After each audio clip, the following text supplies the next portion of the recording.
Okay, so in this video, I'm going to talk about how to take something in the software here for ThinkOrSwim that's aggregation period, and how I'm going to change the code around to get it to work inside the mobile app. So the aggregation period doesn't work on the mobile app. So when we do this code right here, we come down, we plot it on the graph.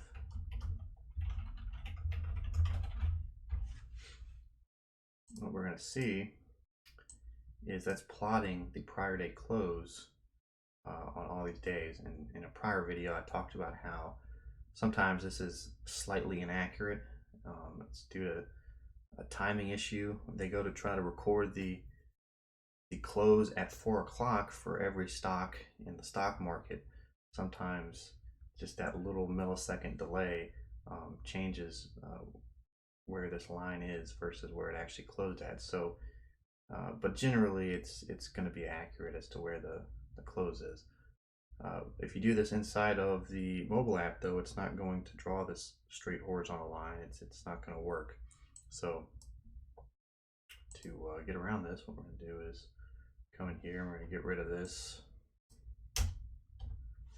And then I figure I'm just going to code it here and just keep it running. So try to sort of explain what I'm doing as we go along.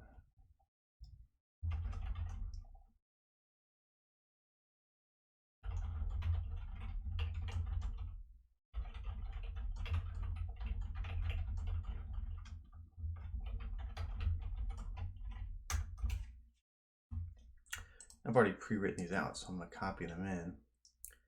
And all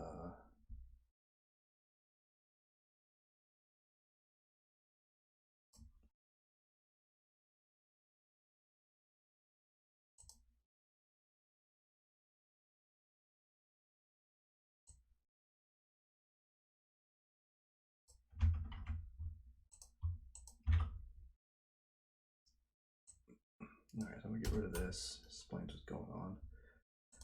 And so this is days. Maybe I should leave that in.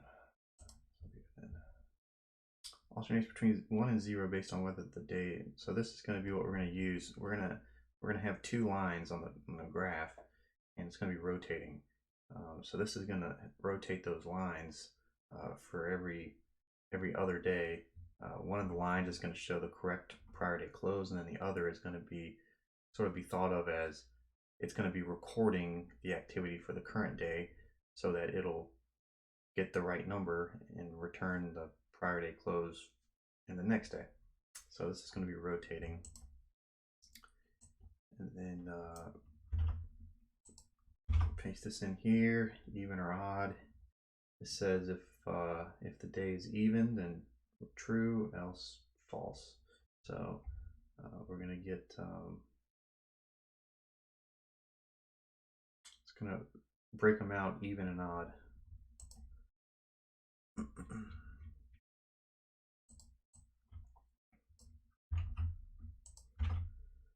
Now the prior day close lines. So these are the two lines that are going to be rotating, and we have even or odd up here. This one is going to work on even, and this is going to work on odd.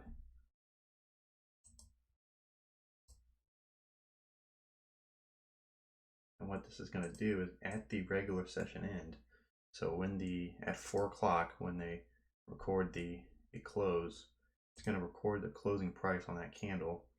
And if it's not on anything other than the candle we need to return the close on, it's going to just use the prior candle. So this is what draws the line. It's only going to record a value at the end of the regular session, and then for all other candles, it's going to return that prior value there.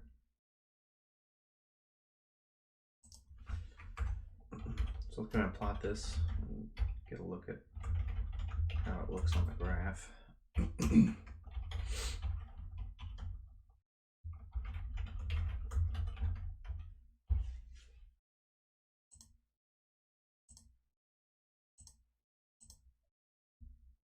All right, so we can see that in here, this is recording the close of this day on this day right here. So this one works.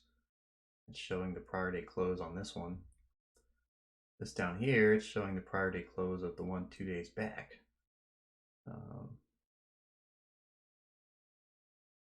And it's gonna keep recording that all the way up until it gets to that one candle we need it to record on. So, you know, it's sort of like not relevant up until this point. And then it records that date, and then it records, or not that date, that price at this time. And then it's gonna record that value all the way through to the next day. So on this day, the correct line is the pink line here. Okay.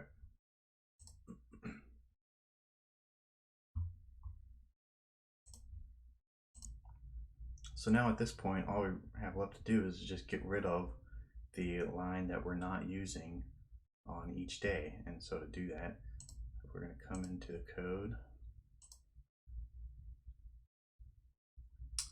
Down here where we plotted it, we're going to say if even or odd. And now remember that up here for prior day close, we have even or odd equals 1. That's on the even days. That's when it's recording the close, but we want to see the line the next day. So we're going to do 0 here. If it's a odd day, then show that prior day close line. Otherwise, don't show anything at all.